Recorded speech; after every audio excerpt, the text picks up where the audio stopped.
Hello everyone, and in this video we are going to discuss how to play the London system, and we are going to check out how to play the London system by looking at a game between Magnus Carlsen versus Caruana Fabiano.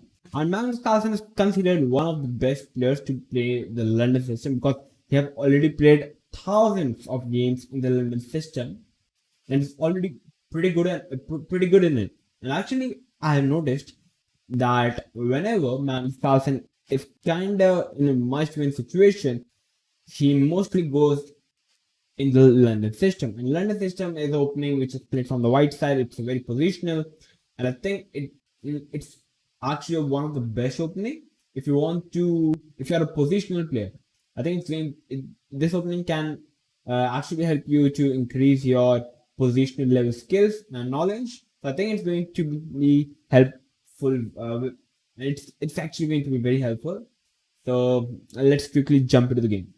So this game was played in 2020, and I think it was a rapid or a classic game. So Magnus Carlsen with the white pieces starts out the game with 1d4, and his opponent Caruana Fabiano replies with knight f6. Bishop to f4, we have the London system, and I've actually noticed that even I haven't recommended that against the London system, every player should play this opening.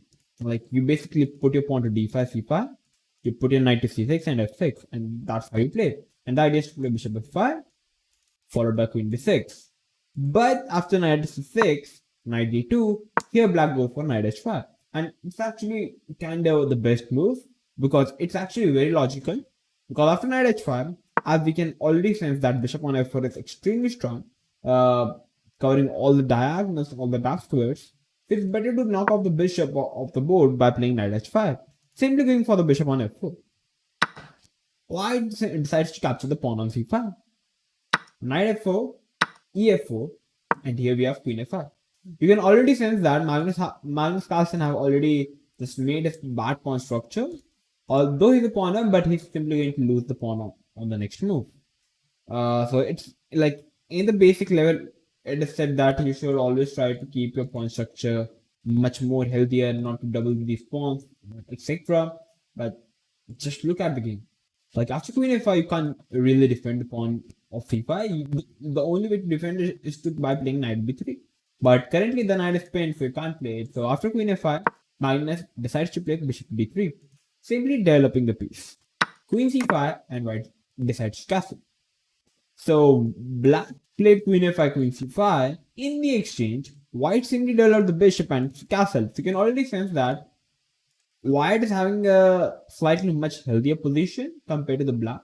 If I talk about the development, if I talk about the positional, like structure wise, definitely black is having much good chances because black pawn structure is absolutely phenomenal. There are no good weaknesses for white to attack those weaknesses. Whereas I think these double pawns can be some targets in the future.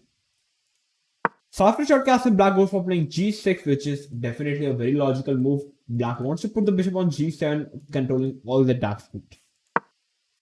Knight to b3, queen to d6, queen to d2, defending the pawn on f4 because the pawn was simply hanging. So bishop g7, and now the b2 pawn is hanging, so white played c3. Black castles, rook e1, and bishop to g4.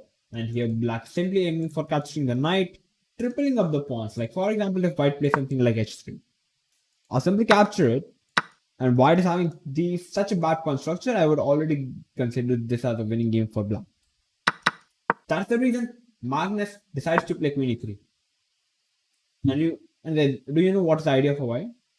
White wants to put the knight to e5 in this position on the next move. And I think it's one of the best cards for the knight. Because after knight e5, for example, if black makes a waiting move, like for example, let's take a6. After a6, I think knight e5 is already a very strong move. After knight e5, for example, if you try to capture, pawn takes. First of all, you can't capture the e-pawn, and second, now the e-pawn is no longer doubled, and it's a very healthy pawn. It's a very strong pawn. I think f4 can be a good move on the next. There could be some next plans for white. I think white is already very comfortable. And if you don't capture on the e5, then I think the knight is already very nicely placed on e5, and white is pretty happy. That's the reason Caruana decides to chop off the knight from the board by playing bishop into f3, queen f3, and now playing e6. A very solid approach by Caruana, I would say. Like, no real weaknesses, and Caruana is like, I'm going to play extremely solid as possible, so how are you going to win the game? h4. So first of all, like, guys, it's actually a universal idea I'm going to discuss with you right now.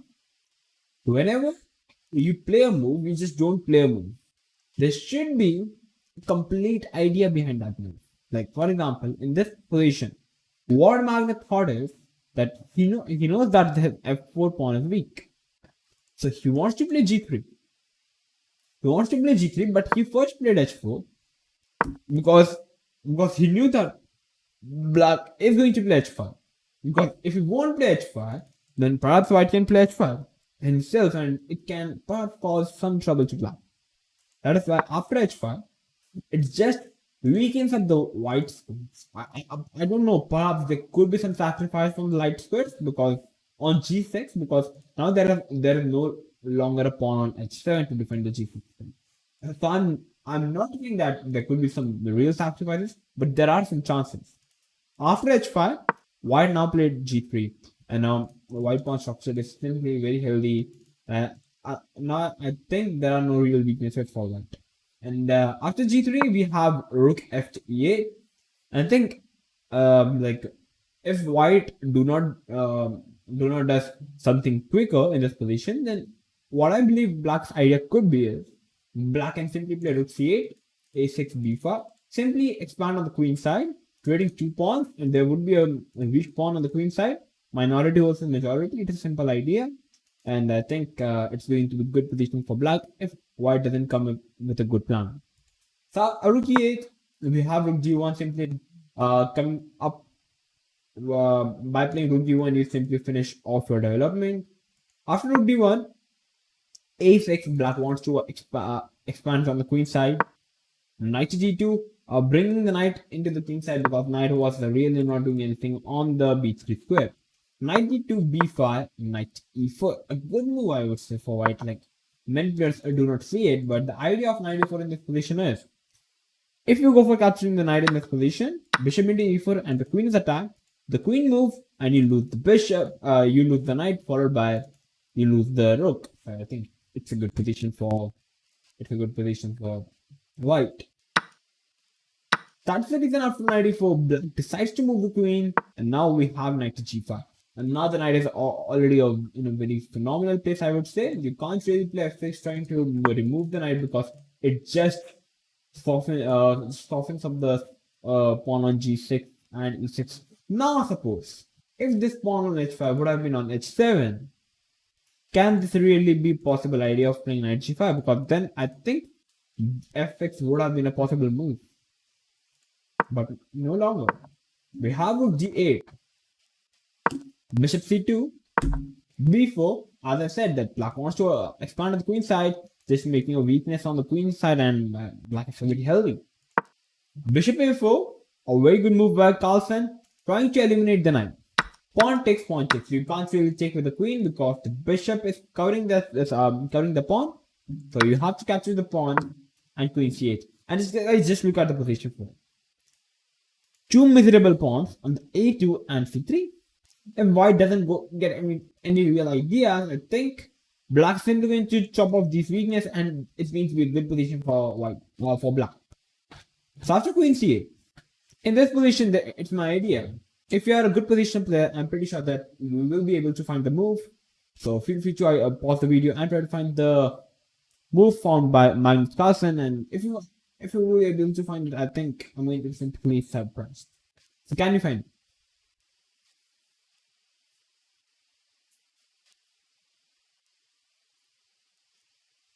Okay, so all those who have came up with the move, f5, brilliantly, I would say.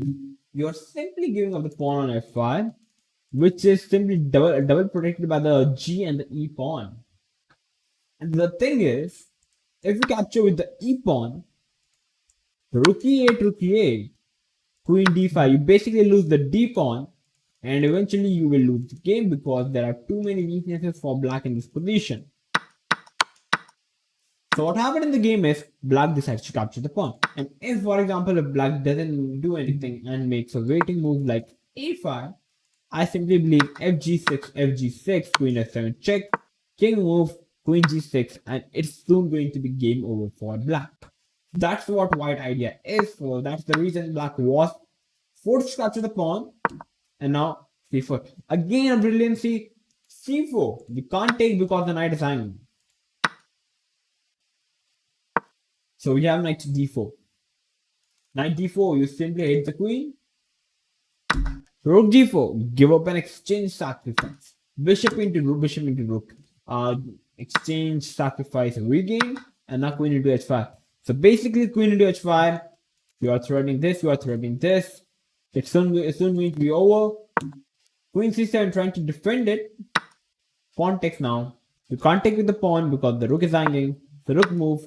Pawn takes, f6, queen check, knight goes back, bishop c3, rook to c1, even pinning up the bishop, rook captures the pawn, knight to here, you can't capture the knight because the queen is hanging. So rook move, queen check, queen goes back. And after playing queen e3 on the move number 37, Caruana Fabiano with the black pieces decides to resign the game because you are simply hitting the bishop, you can't even protect the bishop, and it's over. You can't move the bishop, like, you can't. Like, for example, if we do this, we simply have queen e8 check, you move the king, and then I capture the queen, and it's over. That's the reason Caruana decides to resign the game, and I believe it was simply a beautiful game played by Magnus Carlsen. Simply a phenomenal game and very simple chess. The interesting part of the opening London session is, you play a very basic opening. You simply develop your minor pieces, the bishop and the knight, you simply castle, and with the help of your lead in development, you try to outplay your opponent. And I think it's a very good, you actually require a very good positional understanding to play this London system. And even if you actually want to get some good understanding of positional knowledge, then you should always try to start playing the opening London system, because eventually after playing something like 100 games, we're already going to get an idea how to think positional, and I think it's going to be helpful for many players. I believe every player. So guys, if you like this video, the analysis of the video, then make sure to like the video, and I'm going to come with these interesting videos like this because I always try to upload the content which can be extremely helpful for you guys. So I'm going to come up with these interesting videos for this. So till then, stay tuned and keep watching Oneshot Chess.